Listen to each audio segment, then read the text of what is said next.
Dear colleagues, the root cause of Rhexis runaway in intumescent cataract is the high intralenticular pressure.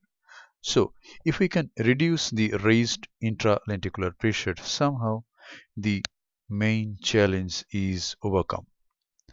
This is an intumescent cataract. By this time, the incisions have been made, and now the capsule is being stained underneath an air bubble. The trypan blue dye 0.06% has been used to stain the anterior capsule, which is very convex. Now, viscoelastic substance is injected into the anterior chamber. I use only HPMC, hydroxypropyl methyl cellulose, and no other viscoelastic substance. This is HPMC. The central part of the anterior capsule is flattened. Now this is the side port on the right side.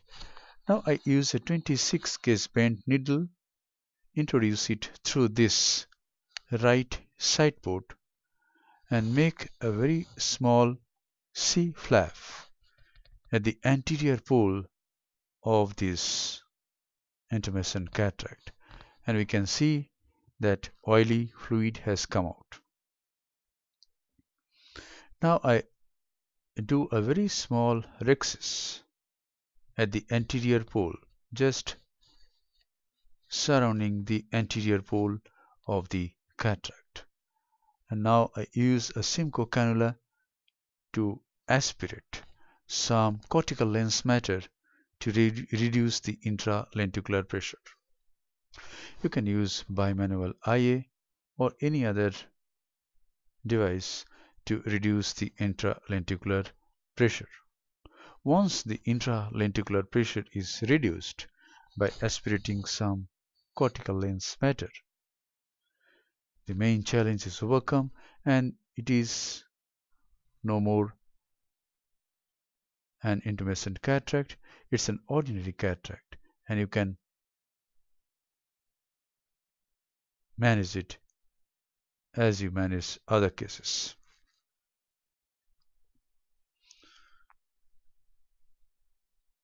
Just tease the nucleus and the cortical matter from behind comes anteriorly. You need not remove all the cortical matter, just to that extent so that the ILP is reduced.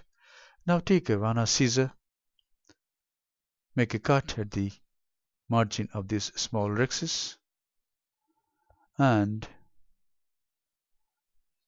take utrata forceps, hold this capsular tag and do an optimum sized Rhexis.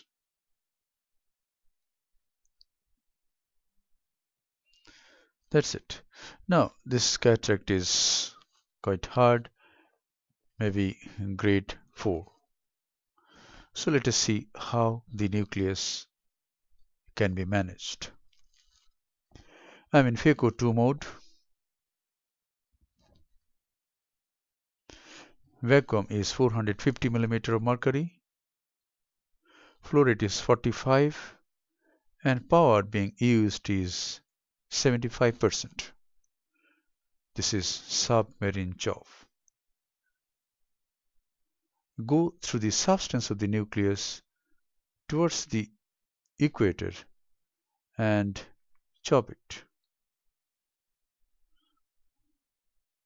Hold it very firmly and chop it.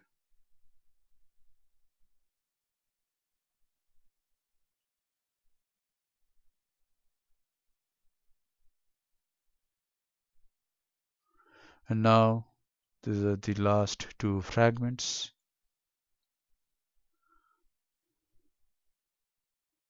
The chamber is very stable. The posterior capsule is far behind, and I am emulsifying the nuclear pieces at the iris plane,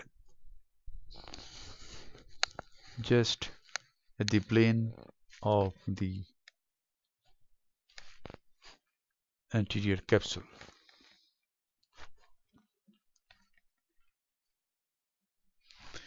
And now a bit of viscoelastic substance is injected. Now cortical cleanup is to be done. The remaining cortex has to be removed. This is a 23 gauge, very slender Simcoe cannula. It is being used to remove the cortical matter. You can use bimanual irrigation aspiration or coaxial irrigation aspiration. The main thing is you have to clean the cortex. Whatever instrument works well in your hand, use that.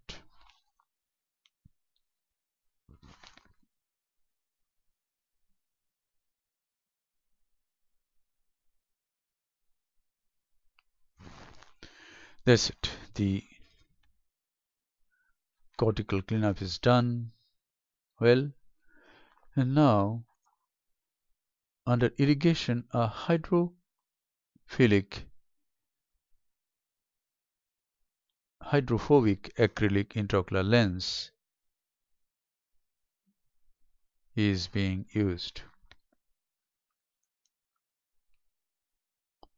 The main incision has been increased to 3 mm so that this hydrophobic lens can be delivered easily.